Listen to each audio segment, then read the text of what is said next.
তো নমস্কার বন্ধুরা, আমি অলোকেন্দু চক্রবর্তী। আপনারা দেখছেন নিউজ 12 জব। আজকে আপনাদের সামনে যে চাকরিটা নিয়ে এসেছি, হ্যাঁ, বাজাজের কোম্পানির চাকরি নিয়ে এসেছি। বাট বাজাজের কি, বাজাজের অনেক ভাগ আছে, তো কি বিষয়ে কথা বলবো সেগুলো সব শুনবেন। তবে আমি নয়, আজকে আমার সাথে ম্যাম আছেন, তো ম্যাম বলে দেবেন। তো ম্যাম, ম্যামের সাথে প্রথমে আমার পরিচয় করে দিই। আহ, যিনি আমার, মানে তোমরা স্ক্রিন দেখতে পাচ্ছ যে যার সাথে শেয়ার করা আছে, তিনি হলেন ম্যাম। তো ম্যাম, আপনার মূল্যবান টাইম দেওয়ার জন্য অসংখ্য ধন্যবাদ। ধন্যবাদ। তো আমি বাজাজ এলায়েন্সে অ্যাজ এ রিটেল পার্টনার এখানে কাজ করছি। তো এখানে অ্যাজ আ সুপারভাইজার হিসেবে এখন ভ্যাকেন্সি চলছে, মানে বাজাজ এলায়েন্সে এটা আরপিডি চ্যানেল, মানে রিটেল পার্টনার ডিস্ট্রিবিউশন চ্যানেল। তো রিটেল পার্টনার ডিস্ট্রিবিউশন চ্যানেলে অ্যাজ আ রিটেল পার্টনার হিসেবে ভ্যাকেন্সি চলছে। যারা ফ্রেশার আছে তাদের রিটেল পার্টনার মানে এজ আ টিম লিডার হওয়ার জন্য তাদেরকে প্রথম টিম লিড কিভাবে হতে হয় সেটা তো শিখিয়ে দেওয়া হবে। তারপর তারা অ্যাজ এ রিটেল পার্টনার হিসেবে জয়েন করবে। মানে বেসিক্যালি যেটা হচ্ছে সেটা হচ্ছে আমাদের এখানে রিটেল পার্টনার যারা টিম লিডার আছে তারা টিম তৈরি করার জন্য আমরা রিক্রুটমেন্ট করছি, টিমটাকে গ্রো করার জন্য। তো বাজাজ এলায়েন্সে যদি কোনো ফ্রেশার অ্যাপ্লাই করে তাহলে ফ্রেশারদেরকে প্রথম টিম লিড করতে হয় কিভাবে, সুপারভাইজার কিভাবে কাজ করতে হয়ে কাজ করতে হয় সেগুলো প্রথম ঠিকভাবে শিখিয়ে দেওয়া হবে। মানে তাদেরকে শিখিয়ে দেওয়া হবে কিভাবে টিম লিড করতে হবে। বাজাজ এলায়েন্স লাইফ ইন্স্যুরেন্স কোম্পানিটা কি, আজকে ইন্স্যুরেন্স কোম্পানি আইআরডিআই এর আন্ডারে রয়েছে। আইআরডিআই হচ্ছে insurance regulatory development authority of India. তো আইআরডিআই এর আন্ডারে যে রয়েছে, তো আইআরডিআই এর আন্ডারে থাকলে কি হয়, এই কোম্পানিটাতে কাজ করলে কি হবে, এই কোম্পানিটা ফেক না ফেক নয়, বা কি পোস্টে হবে, আমার এই কোম্পানিতে কেরিয়ার কি আছে, আমি সমস্ত কিছু ডিটেলসে বলছি। তো ফার্স্ট অফ অল এই কোম্পানিতে আমি 1.5 বছর মতো কাজ করছি। আমি অ্যাজ আ ফ্রেশার এখানে প্রথম জয়েন করেছিলাম। তো আমার প্রথম যে পোস্ট ছিল সেটা হচ্ছে একদম ইন্স্যুরেন্স কনসালটেন্ট হিসেবে। তো কনসালটেন্ট মানে হচ্ছে আমরা যারা কাজ করতে শুরু করি, যেমন কনসালটেন্ট যেমন ডাক্তার হয়, তো ডাক্তার যখন কেউ হতে চায় তাকে তো প্রথমে আগে ডাক্তারি পড়াটা শিখতে হয়, পড়তে হয়, আর তারপরে কেউ পড়া কমপ্লিট করে আই থিঙ্ক ডাক্তারি হয় না। মানে ডাক্তারি হতে গেলে তাকে একটু ট্রেনিং নিতে হয়, একটা প্র্যাকটিস করতে হয়, ঠিক লয়ারও সেম। তো আমরা ইন্স্যুরেন্স ইন্ডাস্ট্রিতে কোনোদিন কাজ করিনি বা ব্যাংক ইন্ডাস্ট্রিতে কোনোদিন কাজ করিনি, তো সেই ইন্ডাস্ট্রিতে কাজটা কিভাবে হয়, তো সেটা আমাদের প্রথম শিখতে হবে। তো এখানে এই নয় যে আমরা এজেন্ট হিসেবে, মানে ইন্স্যুরেন্সের অনেকেই ভাবে ইন্স্যুরেন্স কোম্পানি মানে এজেন্ট হিসেবে কাজ করতে হবে। এটা অনেকের মধ্যেই ভাবনা আছে যে ইন্স্যুরেন্স কোম্পানি মানে এজেন্ট হিসেবে কাজ করতে হবে, আমাদেরকে ইন্স্যুরেন্স খুঁজতে হবে। না, এটা একদমই নয়। হ্যাঁ, আমাদের ইন্স্যুরেন্স খুঁজতে হয়, কিন্তু কেন, সেটা হচ্ছে আমরা যখন একটা বিজনেসকে কোম্পানি ডেভেলপমেন্ট করব, আমরা যখন কোম্পানির হয়ে বিজনেস ডেভেলপমেন্ট করব, টিমকে দিয়ে আমরা বিজনেস ডেভেলপমেন্ট করব, তখন আমাদেরকে ইন্স্যুরেন্সের ব্যাপারটা জানতে হবে। ইন্স্যুরেন্স বিজনেসটা কি সেটা জানতে হবে। আর একটা কাস্টমার বিজনেসকে ডেভেলপ করার জন্য বা কাস্টমার হ্যান্ডেলিং করার জন্য আমাদেরকে কাস্টমারের সাথে কথা বলতে হয়। না কথা বললে আমরা কাস্টমার হ্যান্ডেলিং করতে পারবো না। তো তাই জন্য আমাদেরকে ইন্স্যুরেন্স সেল করা শিখতে হয়, কয়েকটা ইন্স্যুরেন্স সেল করতে হয়। ওটা হচ্ছে ডিপেন্ড করছে তার পোস্ট অনুযায়ী কি তো ম্যাম, সেইখানে অ্যাকচুয়ালি এখানে তার যে পোস্ট গুলো আছে, মানে এখানে কোন কোন পোস্টে ভ্যাকান্সিটা আছে? মানে ওটা এক্সপিরিয়েন্স অনুযায়ী, যদি কোনো ফ্রেশার এখানে অ্যাপ্লাই করতে চায় সেও অ্যাপ্লাই করতে পারে, তাকে প্রথম ট্রেনিং দিয়ে দেওয়া হবে। ট্রেনিং এ তাকে শিখিয়ে দেওয়া হবে, শেখানোর পরে সে প্রমোশন নিয়ে যে রিটেল পার্টনার, এখানে মেন পোস্ট হচ্ছে রিটেল পার্টনার আরপিডি চ্যানেল। তো রিটেল পার্টনার ফার্স্টে, তারপরে হচ্ছে senior retail partner, chief retail partner, তারপরে হচ্ছে টেরিটরি রিটেল ম্যানেজার। পার্টনারের কাজটা কি হয়? মানে ইন্স্যুরেন্স সেক্টর নিয়ে অনেকের মনে একটা খারাপ ধারণা বসে গেছে। মানে আপনি জানেন যে কলকাতার বুকে কিভাবে চিট একের পর এক হয়ে যাচ্ছে। আর ইন্স্যুরেন্স মানেই ছেলেদের একটা ভাবনা আছে যে ইন্স্যুরেন্স করাতেই হবে, নইলে আমাদের পকেটে কোনো আর্নিং আসবে না, ইনফ্যাক্ট আমাদেরকে টাকা দিতে হবে পকেট থেকে। তো হুম। এরকম একটা ধারণা আর কি ছেলেমেয়েদের আছে। তো এই ধারণাটা কতটা সত্যি? এটা মানে অ্যাকচুয়ালি কি হয়, অনেক জায়গাতে আমরা অনেক রকম জিনিস জেনে থাকি। ইন্স্যুরেন্স মানে আমরা ছোট থেকে একটা জিনিস জেনেছি, সেটা হচ্ছে এলআইসি। তো আমি একটা জাস্ট নর্মাল একটা ছোট এক্সাম্পল দেবো। আমরা যে অ্যাড গুলো দেখি, লাইক টিভিতে দেখি, তো সেখানে হয়তো পন্ডস বা এরকম ছোট ছোট অ্যাড দেখি, বাট সেই ছাড়া কি কোনো প্রোডাক্ট হয় বলে আমরা তো আগে জানতাম না। বাট সেটা কি সত্যি? সেটা সত্যি না। অরিজিনাল যে প্রোডাক্ট চারিদিকে চেয়ে নেই সেটাই কিন্তু আমরা যারা অনেকটা ভেতরে গিয়ে দেখি, তো ম্যাকের প্রোডাক্ট ইউজ করার চেষ্টা করি। ম্যাক কিন্তু খুব একটা টিভিতে অ্যাড দেয় না। তো আমরা সেই রকম ধরনের প্রোডাক্ট ইউজ করি। তো ঠিক তেমনই ইন্স্যুরেন্স সম্পর্কে আমরা জানি এলআইসি। তো এলআইসি যারা হিসেবে কাজ করে, এলআইসি শুধু এজেন্টই থাকে, যে এজেন্টের শুধুমাত্র ইন্স্যুরেন্স খুঁজে আনতে হয় আর তাদের সাথে কাজ করতে হয়। কিন্তু বাকি যে ইন্স্যুরেন্স কোম্পানিগুলো আছে তাদের ডিফারেন্ট কাজ থাকে। যেমন বাজাজ অ্যালায়েন্স রয়েছে, আরো অনেক রকম ইন্স্যুরেন্স কোম্পানি রয়েছে। তো Bajaj alliance life insurance company top, মানে টপ 5 এর মধ্যে আমাদের বাজাজ অ্যালায়েন্স রয়েছে। এই কোম্পানির হেড অফিস রয়েছে পুনে। তো আমাদের যে কলকাতার যে ইস্ট, তো ইস্টের মধ্যে আমাদের যে, আমি যে ব্রাঞ্চে রয়েছে সেটা হচ্ছে ইকোস্পেস নিউ টাউন, এই ব্রাঞ্চে। তো ইকোস্পেস ব্রাঞ্চটা হচ্ছে আমাদের এখানে মেন ব্রাঞ্চ, কলকাতার মধ্যে মেন ব্রাঞ্চ। তো এইটাই অনেকের মধ্যে ভাবনা রয়েছে যে ইন্স্যুরেন্স করানো মানে ইন্স্যুরেন্স করাতে হবে। না, আমাদের ইন্স্যুরেন্স করানোটা আমাদের কাজ না, আমাদের কাজ হচ্ছে টিমকে লিড করা।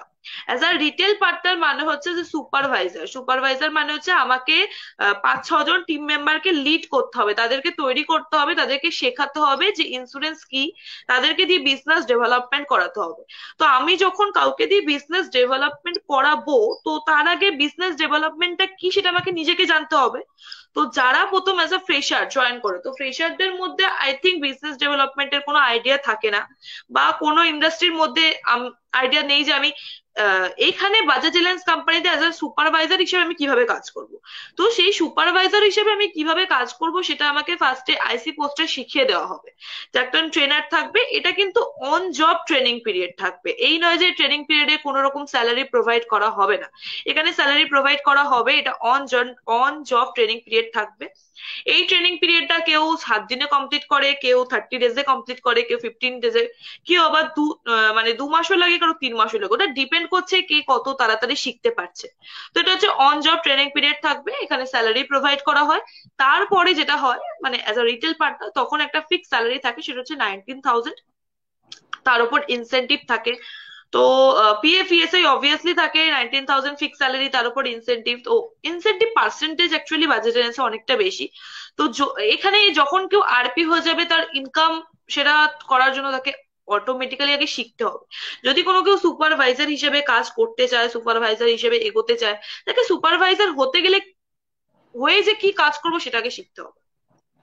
আচ্ছা আচ্ছা আচ্ছা। মানে প্রথমে আগে সুপারভাইজার হতে গেলে তাকে একদম তার গ্রাউন্ড লেভেলের কাজটা শিখতে হবে। মানে একদম গ্রাউন্ড লেভেলে একদম বলতে গ্রাসরুট থেকে, একদম গ্রাসরুট থেকে শিখতে হবে। যদি না শিখে আমি কাজ করব কিভাবে, মানে একটা লাইক টিচার তখনই টিচার হতে পারে যখন সে স্টুডেন্টকে। গ্রাস রুটে কি মানে ইয়ে করতে হয়, মানে ইন্স্যুরেন্স সেলস করতে হয়? হ্যাঁ, ইন্স্যুরেন্স সেল অবভিয়াসলি করতে হয়, করতে হয় না একবারে বলবো না, ইন্স্যুরেন্স সেল করতে হয় কিন্তু লিমিটেড। মানে জাস্ট ইন্স্যুরেন্স সেলটা শেখার জন্য করতে হয়, সেটা একটা হতে পারে, আবার দুটো হতে পারে। ওকে, তো এখানে আরো একটা জিনিস তারপরে যেটা কোনো ছেলেদের মধ্যে, ইন্স্যুরেন্স সেল আর করতে হয় না। তারপরে কিন্তু আর হ্যাঁ, ইন্স্যুরেন্স কোনো সেল করতে হয় না যখন রিটেল মানে পার্টনার তারপর পোস্টে চলে যায়। তারপরে আর শেখা হয়ে গেলে তারপরে ইন্স্যুরেন্স সেলস করতে হয় না? না আরে না না। ইন্স্যুরেন্স সেলস নিয়ে একটা কথা বলে রাখি, যে এখানে অনেকের ধারণা থাকবে যে ইন্স্যুরেন্স সেলস করলেই টাকা, যেটা আমরা বিভিন্ন কোম্পানিতে দেখে যাচ্ছি, এক্স ওয়াই জেড, আমি কোনো কোম্পানির নাম নিচ্ছি না। তো এখানে ইন্স্যুরেন্স সেলস করলেই নাকি টাকা দেয়, নইলে কোনো টাকা পয়সা বা স্যালারি পায় না। এই জিনিসটা কি সত্যি? হ্যাঁ সত্যি, নয় একবারে বলবো না, আবার মানে এটা হচ্ছে যখন আমরা ট্রেনিং পিরিয়ডে থাকছি, ট্রেনিং পিরিয়ডে যখন থাকবো তখন আমরা যে কাজ করব যেরকম ভাবে সেরকম আমি পাবো। কারণ তখন হচ্ছে আপনার ট্রেনিং এ আমাকে শেখানো হচ্ছে, সেই শেখানোর টাইমটা যা কাজ করব, মানে যা ইন্স্যুরেন্স করব তার উপরই আমি টাকা পাবো। কিন্তু মানে ট্রেনিং পিরিয়ডে আমার কাজ ইন্স্যুরেন্স করানোর উপর না, ওটা হচ্ছে আমার ওপর যে সুপারভাইজার থাকবে তার উপরই। সেই সুপারভাইজার তার কাস্টমারের সাথে কথা বলবে, হ্যান্ডেলিং করবে, সবটাই সুপারভাইজার করবে, আমাকে শুধু শুনতে হবে, জাস্ট এনাফ, আর কিছু না। তারপরে হচ্ছে একটা ফিক্স স্যালারি থাকে, সেটা ফিক্স স্যালারি ইনসেনটিভ সেটা একদম পরে থাকে। প্রথম যখন ট্রেনিং পিরিয়ডে থাকি তখন যে কাজ করবো তার উপরই স্যালারি থাকে। আচ্ছা, এখানে ট্রেনিংটা কতক্ষণের হয় বা কত দিনের হয়? ট্রেনিংটা ডিপেন্ড করছে, ট্রেনিংটা ডিপেন্ড করছে যে কে কত দিনে করতে পারবে। যে যত আচ্ছা তাড়াতাড়ি করতে পারবে তার তত তাড়াতাড়ি প্রমোশন হয়ে যাবে। আচ্ছা, মানে এটা 1 মাসও হতে পারে আবার 15 দিনও হতে পারে? একদমই তাই, একদমই তাই। আচ্ছা, এখানে কোন কোন লোকেশন, মানে ম্যাম, আপনি শুনেছি যে আপনি চন্দননগর বা হুগলির দিকে থাকেন, তো আপনি অনেকটাই দূরে থাকেন, তো এখানে কত দূর থেকে ছেলেমেয়েরা কলকাতায় কি কাজ করতে পারে, মানে কোনো লোকেশন কি বাধা ধরা আছে? যেমন বনগাঁ ধরে রাখি, বা নদিয়া বা অ্যাকচুয়ালি হুগলি। আমি যে অফিসে কাজ করছি, তো এখানে Saturday Sunday first of all of থাকে। তারপরে এখানে মোটামুটি বনগাঁর কাছে মুর্শিদাবাদপুর টাইপস অফ ওখান থেকেও কেউ কেউ আসে। দেন তারপরে চন্দননগর এদিকে, আমি যেমন চন্দননগরে থাকি তো ব্যান্ডেল এই সাইড থেকেও আসে। তারপর হাওড়ার ওই সাইড থেকে সোনারপুর এই সমস্ত জায়গা থেকেও সবাই মানে ইকোস্পেস ব্রাঞ্চে এসে করে। আর যদি কেউ তার থেকেও দূরে থাকে মানে লাইক মুর্শিদাবাদ মালদা, তো তারা ওয়ার্ক ফ্রম হোম করতে পারে। আচ্ছা, এখানে ওয়ার্ক ফ্রম হোমেরও ব্যবস্থা আছে তাই তো? তো একদম ওয়ার্ক একদম। ফ্রম হোমে কি কোনো রকম কোনো স্যালারি স্ট্রাকচার আছে নাকি পুরোটাই ইনসেনটিভের উপর কাজ হয়? না, একদম স্যালারি স্ট্রাকচার ওয়ার্ক ফ্রম হোমে আছে, কিন্তু ওয়ার্ক ফ্রম হোমে একটা মানে জিনিস আছে, যদি কেউ ওয়ার্ক ফ্রম হোম কাজ করতে চায় তাকে তার বাড়িতে ওয়াইফাই অবভিয়াসলি রাখতে হবে, বা এমনই একটা ফোন রাখতে হবে বা ল্যাপটপ রাখতে হবে যেটা কন্টিনিউয়াসলি তাকে মানে অন ভিডিও কলে থাকতে হবে। লাইক সুপারভাইজিং মানে কি, কিন্তু টিম লিড করা, তাকে ভিডিও কলের মধ্যে টিমকে হ্যান্ডেল করতে হবে, ভিডিও কলের মাধ্যমে টিমের সাথে কথা বলতে হবে বা মিটিং নিতে হবে, এই সমস্ত কিছু ভিডিও কলে তাকে করতে হবে। এবার সেই টাইমে যদি কেউ বলে যে আমার ফোনে চার্জ নেই বা আমি বেরিয়ে যাচ্ছি, সেটা চলবে না। বা ওয়ার্ক ফ্রম হোম মানে কাজ যে সেই অফিস টাইম যেটা 11 থেকে 5টা, সেই টাইমটা তাকে বাড়িতে ফোনেতেই অ্যাভেলেবেল থাকতে হবে, মানে যখনই অফিস থেকে কোনো কল যাবে সেজন্য সেটা তা করতে পারে। সেই অফিস টাইমে সে বাইরে চলে গেল, ঘুরতে চলে গেল, এটা না। এই যে ইন্স্যুরেন্স গুলো করাতে হবে, মানে যাই হোক, প্রথম যে ট্রেনিং পিরিয়ডে যে ইন্স্যুরেন্স করাতে হবে, সেগুলো লিড হ্যাঁ, কি কোম্পানি দেবে নাকি লিড নিজেদেরকে খুঁজতে হবে? লিড নিজেদেরকে খুঁজতে হবে। লিডটা নিজেদেরকে খুঁজতে হবে। আর যখন এই ট্রেনিং পিরিয়ড শেষ হয়ে যাবে তখন তারা ওপরে উঠে যাবে। একদম একদম। মানে একটা জাস্ট মানে কেউ কেউ আছে যে 7 দিনে কমপ্লিট করে, কেউ কেউ 30 ডেজে, কেউ কেউ 15 ডেজে। এটা তার ওপরে যে সুপারভাইজার থাকবে তার কিন্তু কাজ এটাই যে তাকে তাড়াতাড়ি প্রমোশন করানো। মানে সে সুপারভাইজার, সে যেহেতু টিম লিডার, তো তার কাজ থাকবে তাড়াতাড়ি প্রমোশন করানো, সে চেষ্টা করবে, এবং যে শিখছে তাকেও এগোতে হবে, তাকেও সাথ দিতে হবে, তবে সে এগোতে পারবে।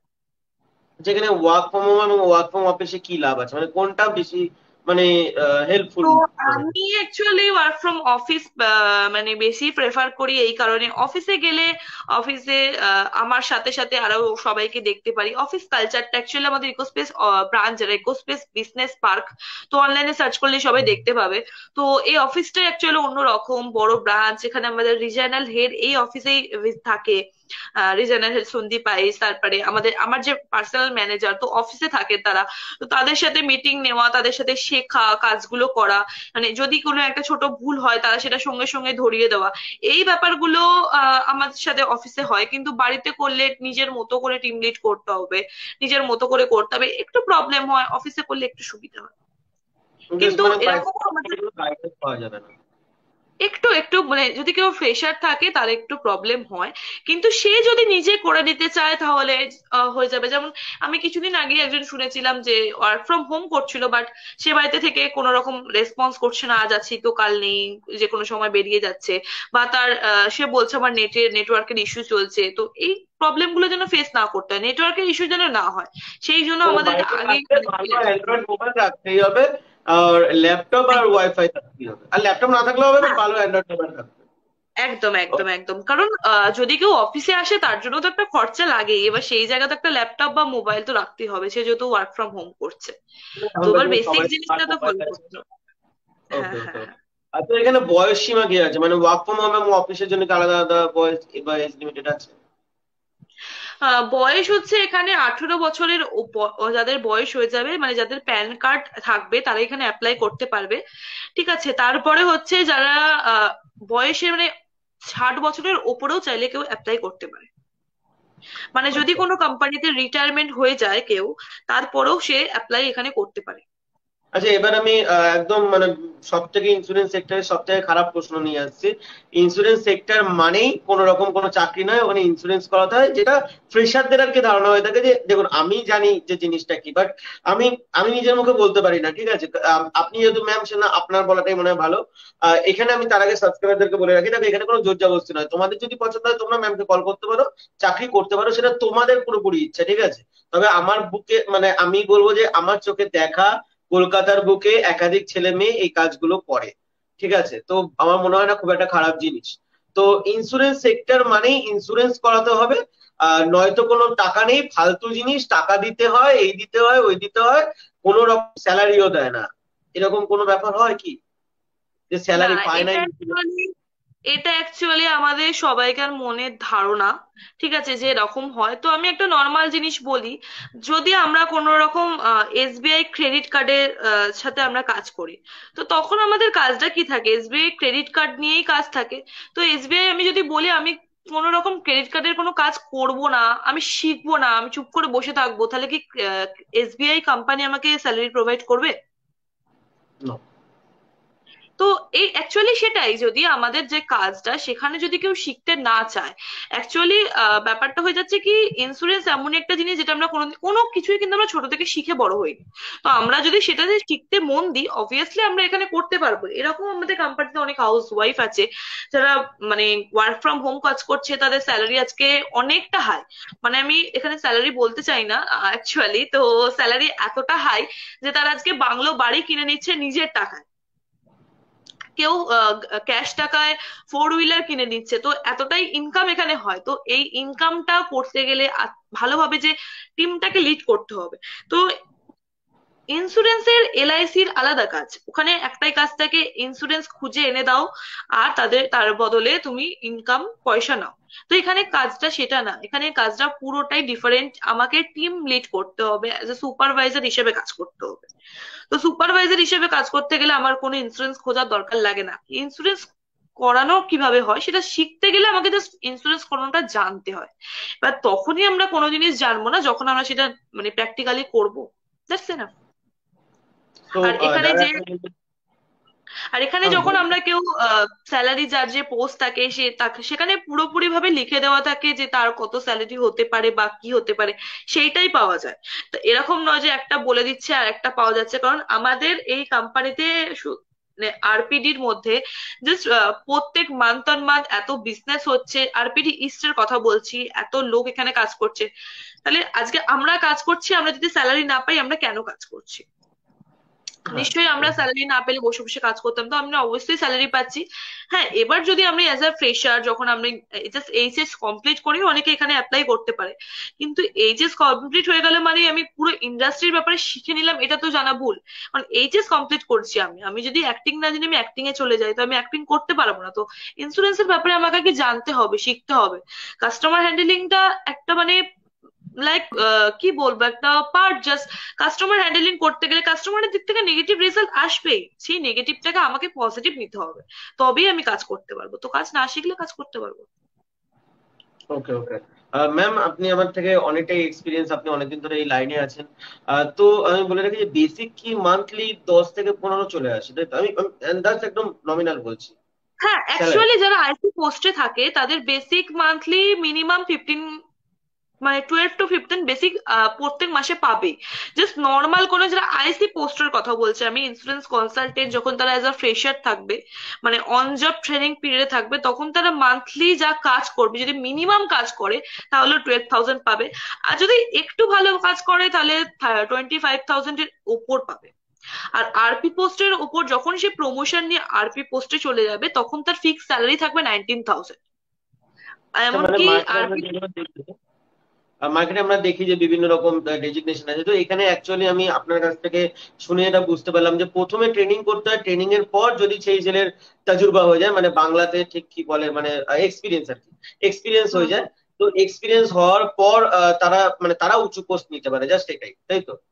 হ্যাঁ, এটা একটা আচ্ছা। মানে এই নয় যে এক্সপিরিয়েন্সটা হতে গেলে কোম্পানি সারা জীবন বছরের পর বছর ধরে দেখে যাচ্ছে তার এক্সপিরিয়েন্স হচ্ছে কি হচ্ছে না। কোম্পানি একটা ছোট পিরিয়ড বলে দেয়, যেটা আমি যখন ইন্টারভিউ হবে, আমি তো সব বলে দিলে এখানে ইন্টারভিউ কেউ দিতেই আসবে না, সবাই এখানেই ইয়ে করে নেবে। তো মানে একটা ছোট ক্রাইটেরিয়া থাকে, যে ক্রাইটেরিয়াটা তাকে ইন্টারভিউতেই বলে দেওয়া হয় যে তুমি এইটা করো, করলেই তোমার প্রমোশন হবে। তোমাকে অ্যাজ এ রিটেল পার্টনার হিসেবেই নেওয়া হচ্ছে। তুমি রিটেল পার্টনার হিসেবে কি কাজ করছো সেটা তোমাকে শিখিয়ে নেওয়া হচ্ছে। তোমাকে জাস্ট প্রমোশন ক্রাইটেরিয়া এইটা, এটা কোনো টার্গেট না। অনেকেই জিজ্ঞেস করে ম্যাম টার্গেট আছে কিনা। টার্গেট না, আমাদের প্রমোশন ক্রাইটেরিয়া। প্রমোশন নিতে গেলে তো আমাদের কিছু না কিছু কাজ করতেই হয়, তো সেটা করলে আমাদের প্রমোশন পেয়ে যাবো আমরা আরপি পোস্টে।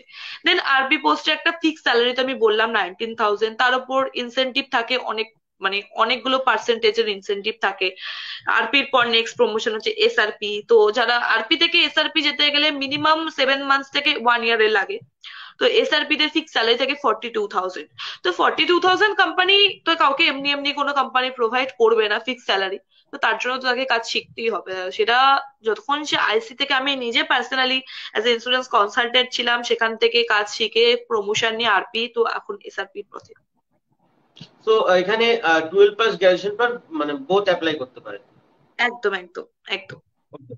তো আমাদের এখানে ইভেন আমাদের কোম্পানিতে অনেকে আছে যারা রিটায়ার করে গেছেন, তারা এখন এই কোম্পানিতে কাজ করছেন এবং তারা অনেক ইনকামও করছেন। কারণ যারা রিটায়ার করে গেছে তারা অনেকটা এক্সপিরিয়েন্সড এবং তাদের কাছে টিম লিড করা, টিম হ্যান্ডেলিং করার ব্যাপারটা অনেকটা জানা আছে। তো যারা ফ্রেশার, যদি কেউ 12 পাস করে, তার কাছে টিম হ্যান্ডেলিং এর ব্যাপারে কোনো নলেজই নেই, তাকে শিখিয়ে দেওয়া হবে। হ্যাঁ, সবাই শিখে অবশ্যই করতে পারে, আমরা যদি কেউ শিখি তাহলে অবশ্যই করতে পারি। ওকে ওকে। তো এখানে আরো একটা জিনিস আছে, সেটা হলো মানে কি বলে ওটা, পার্মানেন্ট নাকি এটা মানে কোন রকম ভাবে তাড়িয়ে দেওয়া হতে পারে, বা যেটা মানে হাফ সবার আগে কোশ্চেন থেকে থাকে যে পার্মানেন্ট নাকি আমরা কাজ করতে না পারলে তাড়িয়ে দেবে আমাদেরকে। না, এই এটা হচ্ছে একদম পার্মানেন্ট জব, এটা আইআরডি এর আন্ডারে তারা ধরুন রয়েছে। বাই চান্স করতে পারছে না, মানে বাই চান্স ধরুন করতে পারছে না, তখন বা কি করা হবে? তাহলেও কোম্পানি থেকে তাড়িয়ে দেওয়া হয় না, কোম্পানি থেকে তাকে সুযোগ দেওয়া হয়, অনেক দিনই সুযোগ দেওয়া হয়। সে কোম্পানি থেকে সে যতক্ষণ না নিজে রেজিগনেশন লেটার দেবে ততক্ষণ তাকে তো ছাড়িয়ে দেওয়া যখন হবে না। যখন সুযোগটা দেওয়া হয় তখন কি তারা মানে সেই মাসটা ধরুন, কোনো মাস ধরুন ইন্স্যুরেন্স আনতে পারলো না, কোনো সাবস্ক্রাইবার কোনো ক্যান্ডিডেট ইন্স্যুরেন্স আনতে পারলো না, তখন কি সে সেই মাসে ফার্স্ট, কোনো টাকা পাবে না? যখন সে ইন্স্যুরেন্স কনসালটেন্ট হিসাবে থাকবে, যদি কোনো মাসে সে আহ, সাধারণত ইন্স্যুরেন্স কনসালটেন্ট হিসেবে কেউ 1 মাসই থাকে কিংবা 2 মাস। যদি কোনো মাস এরকম হয় যে সে মানে কোনো রকম বিজনেস একটা মাসের মধ্যে করতে পারলো না আইসি থাকাকালীন, তখন কিন্তু সে কোনো টাকা পাবে না। আচ্ছা আচ্ছা, যখন ট্রেনিং পিরিয়ডে থাকবে তখন মানে যদি না কোনো করতে। রকম, হ্যাঁ, তখন তার একটাই কাজ থাকবে, টিম লিড করা শেখা, এবং শেখার সঙ্গে সঙ্গে যা কাজ করব তাতেই আমি পাবো। সেই সময় যদি কিছু না করতে পারি তাহলে পাবো না। কিন্তু তারপরে যখন প্রমোশন নিয়ে নেবো আরভি পোস্টে, কিন্তু ফিক্স স্যালারি প্রত্যেক মাসে 19K থাকে। আর তার সাথে মানে ফিক্স স্যালারিটার ওপর ইনসেন্টিভ পার্সেন্টেজ এমন একটা পার্সেন্ট যেটা প্রত্যেক মাসে কন্টিনিউয়াসলি আসতেই থাকে। আচ্ছা, 19K আমার মনে হয় যে ঠিক আছে, বর্তমানে মার্কেটে দাঁড়িয়ে ঠিকই আছে।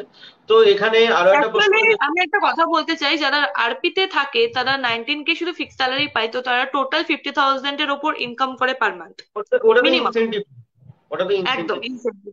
তো বাজাজ আচ্ছা রিলায়েন্সে ইনসেন্টিভ পার্সেন্টেজটা সব থেকে বেশি। আর আদার ইন্স্যুরেন্স কোম্পানি অনেক আছে, তো সমস্ত কোম্পানির থেকে বাজাজ রিলায়েন্সে ইনসেন্টিভ পার্সেন্টেজটা অনেক বেশি। তো তাই জন্য আচ্ছা। আমরা কাজটা অনেক বেটার করতে পারি। তো যাই হোক ম্যাম, ইনসেনটিভের কথা বললে, এবার আমার তুলনায় যদি তোমরা আমার বাসায় বলো, আমি ইনসেনটিভ কে ধরি না, ওটাকে সাইড ইনকাম বলে রেখে দিই। তো যাই হোক, সেটা প্রবলেম নয়। আচ্ছা, এখানে কোনো রকম কোনো ফ্লুয়েন্ট ইংলিশ তো জানার দরকার নেই, নর্মাল হ্যাঁ বাংলা হ্যাঁ বা একদম। যে হ্যাঁ কোনো বাংলা, ল্যাঙ্গুয়েজ। হ্যাঁ, একদম একদম একদম একদম। ওকে। অ্যাকচুয়ালি তো থাকতে থাকতে সবাই শিখে যায়। হুম হুম, বলুন।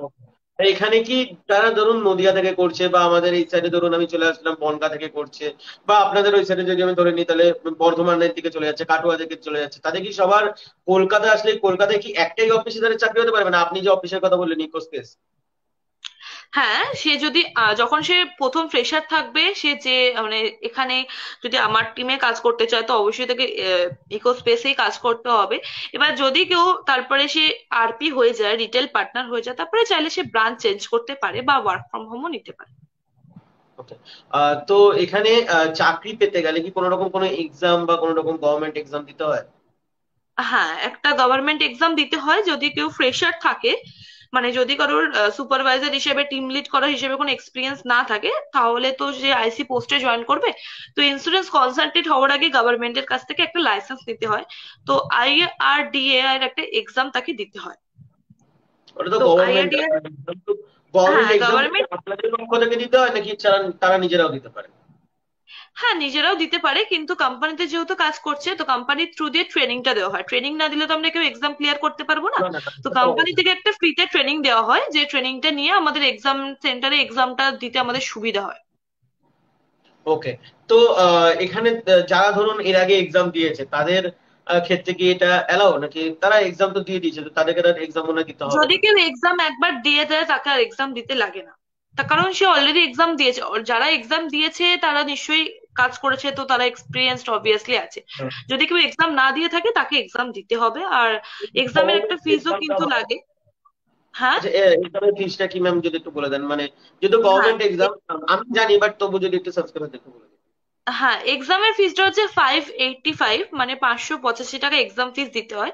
এটা পুরোপুরি ভাবে গভর্নমেন্ট নেয়, এটা কোম্পানি কোনোভাবে নেয় না। তো গভর্নমেন্ট নেয়, তার অনলাইনে অনেক রকম লিঙ্ক টিঙ্ক আছে, সেগুলোতে সার্চ করে দেখে নিলেই পাওয়া যায়, এটা গভর্নমেন্ট নেয়। তো আমি বিভিন্ন জায়গায় দেখেছি যে ইন্স্যুরেন্স সেক্টরে যে এই যে এক্সামটা, এখানে অনেক জায়গায় দেখি 1500 নেওয়া হয়, 1400 নেওয়া হয়, 1100 নেওয়া হয়, 900 নেওয়া হয়। আপনার হ্যাঁ কাছে হ্যাঁ, শুনছি একদম যে একদম। 585 টাকা। তো অ্যাকচুয়ালি এটা মানে actually এটা অ্যাকচুয়ালি যেমন আমি নিজে পার্সোনালি জানি কোটাকে 1200 সামথিং কিছু একটা নেওয়া হতো, বা এইচডিএফসি তে 800 সামথিং কিছু একটা নেওয়া হয়। তো বাজাজে অ্যাকচুয়ালি এটা নির্ধারিত করে, আইআরডিআই মানে গভর্নমেন্ট নির্ধারিত করে কোন কোম্পানিতে কত টাকা মানে সে এক্সাম ফিস নেবে। তো সব ওকে। থেকে কম বাজাজেই নেয়, এটা গভর্নমেন্ট নির্ধারিত করেছে যে বাজাজ এলায়েন্স থেকে যারা এক্সাম সেন্টার এক্সাম দিতে যাবে তাদের 585 এক্সাম ফিসটাই লাগবে। এক্সাম সেন্টারটা কি কলকাতার মধ্যেই পড়ে? হ্যাঁ, এই এক্সাম সেন্টারটা কলকাতার মধ্যেই আছে। যদি কেউ বর্ধমানে থাকে তাহলে তার বর্ধমানেও এক্সাম সেন্টার আছে, বা যদি কেউ দুর্গাপুর থাকে দুর্গাপুর এক্সাম সেন্টার আছে, মুর্শিদাবাদে এক্সাম সেন্টার আছে, বহরমপুরে আছে। প্রত্যেকটা জেলায় মোটামুটি এক্সাম সেন্টার আছে। একদম একদম একদম, মানে অল ইন্ডিয়া থেকে যে কোনো কেউ এখানে অ্যাপ্লাই করতে পারে, তো অল ইন্ডিয়া সমস্ত জায়গায় এক্সাম সেন্টার অনেক রয়েছে। তো যার যেটা নিয়ারেস্ট লোকেশন সেখানে সে এক্সাম দিতে যেতে পারে। ওকে, তো ওভারঅল মোটামুটি সমস্ত কিছু জানা হয়ে গেল। তার আগে আমি একবার রিপিট করে দিচ্ছি যে কালকে তোমরা অলরেডি, যেটা আমার পক্ষ থেকে বেরিয়েছিল যে রিলায়েন্স জাজডাল ব্যাক অফিস, তো সেটা তোমরা অলরেডি ইন্টারভিউ লাইভ দেখেছো। তো যারা যারা ইন্টারভিউ লাইভ দেখেছো তাদেরকে বলে রাখছি, তোমরা যদি নেক্সট টাইম যদি আবেদন করতে চাও, নেক্সট টাইম আবারও আসবে ব্যাক অফিস। হ্যাঁ, ওখানেও কিন্তু কোনো রকম ফ্লুয়েন্ট ইংলিশ লাগছে না, আর কোনো রকম কোনো অতটাও মানে প্রেশার নেই যে সেলস বা টার্গেটের। ফিক্স স্যালারিও আছে, ঠিক আছে। তো যারা, আমি দেখছিলাম অনেকে কমেন্ট করছিল কালকে রাতে, কালকে রাতে আমার বলার কোনো অপশন ছিল না, সেজন্য আমি এই ভিডিওটা বলে দিলাম যে যারা যারা রিলায়েন্স জাস্ট ডায়ালে আবেদন করতে চাও, দেখো আমি পার্সোনালি করে না, স্যার থাকবেন গ্রুপে, বাট আমার পক্ষ থেকে যতটা হেল্প আমি তোমাদেরকে করে দেবো। অলরেডি এই ইন্টারভিউ সেশনটা শেষ হয়েছে, ঠিক আছে, এটা ইন্টারভিউ সেশন শেষ হয়েছে। হোলির পর আই থিঙ্ক তোমাদের ফেস টু ফেস ইন্টারভিউ হবে, মানে অনলাইনের এক্সামটা কিন্তু কমপ্লিট, ঠিক আছে। আমি জাস্ট জানিয়ে দেওয়ার কর্তব্য ছিল, জানিয়ে দিলাম। আর যারা এখনো পর্যন্ত আমাদের টেলিগ্রামে জয়েন হওনি তারা টেলিগ্রামে জয়েন হয়ে যাও, ওখানে ডিরেক্ট পেরোল এইচআর, মানে ব্যাংকের ডিরেক্ট পেরোল এইচআর, ইনফ্যাক্ট তোমাদের বিভিন্ন রকম কোম্পানির এইচআর, থার্ড পার্টি এইচআর সবাই কিন্তু আমাদের টেলিগ্রামে আছে। তোমরা কন্ট্যাক্ট করতে পারবে, এবং আমাদের টেলিগ্রামে অলরেডি 8800 মেম্বার কমপ্লিট হয়েছে। আই থিঙ্ক ওয়েস্ট বেঙ্গলের মধ্যে 1 বছরের মধ্যে তোমরা খুব তাড়াতাড়ি ফাস্ট করে দিয়েছো, তার জন্য থ্যাংক ইউ। তোমরা আরো তাড়াতাড়ি সবাই ঢুকে যাও, যাতে অথেন্টিক প্রসেস গুলো আমরা তাড়াতাড়ি আনতে পারি। তো ম্যাম আপনার ফোন নাম্বারটা ম্যাম যদি বলে দিতেন তাহলে ছেলেপেলেদের কল করতে সুবিধা হতো, এবং আপনার হ্যাঁ, কলিং আমার টাইম। আমার ফোন নাম্বারটা হচ্ছে 8017467615। প্লিজ ডেসক্রিপশনে একটু লিখে দিলে ওদের সুবিধা হবে। তো 8017467615, এটা আমার phone number. Calling time 9 PM to 11, মানে 9 AM to 11 PM। ওকে ওকে, মানে রাত্রিবেলা বলতে যে কেউ কল করতে পারে। আর এখানে হ্যাঁ, কল করতে। যারা ধরুন ফোনে পাবেন না, মানে ফোনে পাবেন না, তারা কি করবে, মানে তারা কি তো হোয়াটসঅ্যাপ করবে? আমি যদি মানে পার্সোনালি একটা যদি কল করার খুব একটা দরকার নেই। যদি মানে কেউ ইন্টারেস্টেড হয় বা কাজ করতে চায়, বা যার কাজের দরকার আছে, সে জাস্ট তার সিভিটা এই নাম্বারে, সেম নাম্বারে হোয়াটসঅ্যাপ আছে, এখানে সেন্ড করে দিতে হবে। যদি সিভি শর্টলিস্টেড হয়ে যায় তো আমাদের ইন্টারভিউ থেকে আমরা ইন্টারভিউ অ্যাড্রেস দিয়ে আমরা ইন্টারভিউতে ডেকে নেব। যদি সিভি শর্টলিস্টেড হয়ে যায় তো কল না করে যদি হোয়াটসঅ্যাপেও কেউ মেসেজ করে দেয়, তার সিভি দেখে নেওয়া হবে, শর্টলিস্টেড হয়ে গেলে তাকে ইন্টারভিউতে ডেকে নেওয়া হবে। আর এটা বাজাজ অ্যালায়েন্সের পক্ষ থেকে, মানে এর সাথে তো রিয়েল বাজাজের কোনো যুক্ত নেই, বাজাজ অ্যালায়েন্সের পক্ষ থেকে হচ্ছে এটা। আর একদম এটা বাজাজ একদম অ্যালায়েন্সের একদম। direct payment, তাই তো? বাজাজ অ্যালায়েন্সের ডিরেক্ট পেমেন্ট, কোনো রকম কোনো থার্ড পার্টি ভেন্ডার নয়। না না, কোনো রকম কোনো থার্ড পার্টি নেই, বাজাজ এলায়েন্সের ডিরেক্ট একদম। শুধু আমরা বাজাজ এলায়েন্সের পক্ষ থেকে আমরা এজ টিম লিডার আমরা রিক্রুটমেন্ট করে থাকি। ওকে।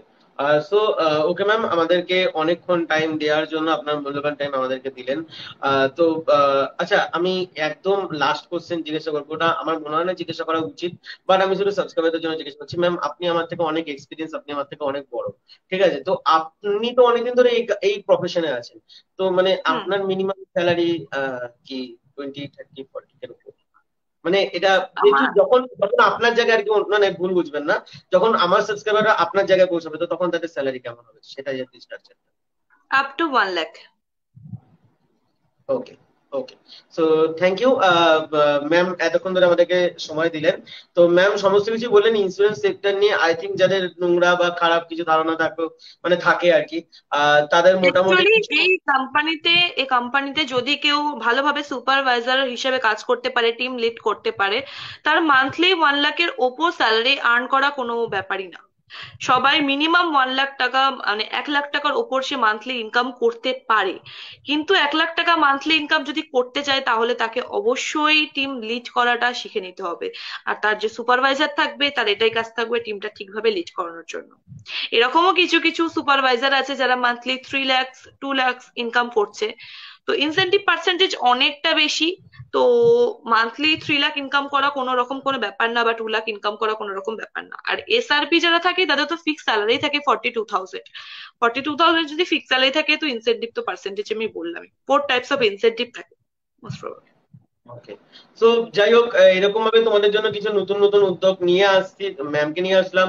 এরপরে তোমাদেরকে যেটা আমি কথা দিয়েছিলাম যে ওয়েস্ট বেঙ্গলের বিগেস্ট মানে হাব আসতে চলেছে ব্লু ডার্টের। আমি তো লোকেশন বলে দিয়েছিলাম, অলমোস্ট মোটামুটি সবাই জেনে গেছো। তো আমি ওখানটাকে ভিজিট করব, তারপরে আমি তোমাদেরকে ভিডিও দেওয়ার চেষ্টা করবো। ইনফ্যাক্ট একটি টিভি চ্যানেলের রিপোর্টারকে নিয়েও তোমাদের সামনে চলে আসবো। হ্যাঁ, ওটা জাস্ট স্পেশাল একটা অফার ছিল, কারণ অনেকে বলছিলেন যে জার্নালিজমে ঢুকবেন। তো তাদের জন্য একটি রিপোর্টার থাকবেন, হ্যাঁ, যাদেরকে তোমরা টিভিতে দেখতে পাও তাদের মধ্যে থেকে কেউ একজন আসবে, তোমাদের সাথে স্ক্রিন শেয়ার করবে এবং তোমাদেরকে সমস্ত কিছু বোঝাবে। এরকমই আপডেট পাওয়ার জন্য আমাদের চ্যানেলটি সাবস্ক্রাইব করে রাখো এবং ভিডিওটি লাইক করে দিও, যদি পছন্দ হয় শেয়ার করে দিও সবার কাছে। আর আমাদের টেলিগ্রামে ঢুকতে অবশ্যই ভুলো না, ঠিক আছে? আর আমি ফেসবুকেও রিসেন্ট ভিডিও ছাড়া শুরু করেছি, তবে কোনো পেজ নয়, কোনো রকম কোনো আর্নিং এর জন্য আমি ভিডিও ছাড়ছি না, জাস্ট আমাদের সুবিধার জন্য ভিডিও ছাড়ছি। তো আমার সাথে ফেসবুকে কন্ট্যাক্ট করতে পারো, কোনো রকম কোনো প্রবলেম নেই। যাই হোক বন্ধুরা, চললাম, আমরা জন্য আবার নেক্সট ভিডিওতে দেখা হবে। ততক্ষণ জন্য ভালো থাকবেন, সুস্থ থাকবেন। জয় হিন্দ, বন্দে মাতরম।